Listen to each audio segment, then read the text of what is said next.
Hello beautiful, I'm J Marie. If you're new here, go ahead and hit that subscribe button. I would love for you to join my fam. And today's video is all about me styling my invisible locks. Now these are crochet invisible locks. They are pre-looped and pre-twisted, and I got these locks from Amazon, and I'll make sure I'll link them in the cards above and also in the description box down below. And today I'm just sharing some of my favorite styles to style these up because these locks are so cute. I just love the effortless look of them. They're just a vibe. Stay tuned.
So I hope you guys enjoyed.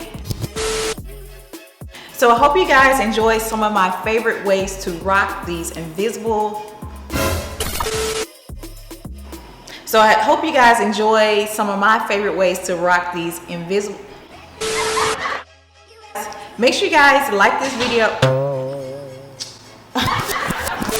So I hope you guys enjoy some of my favorite ways to rock these invisible crochet locks.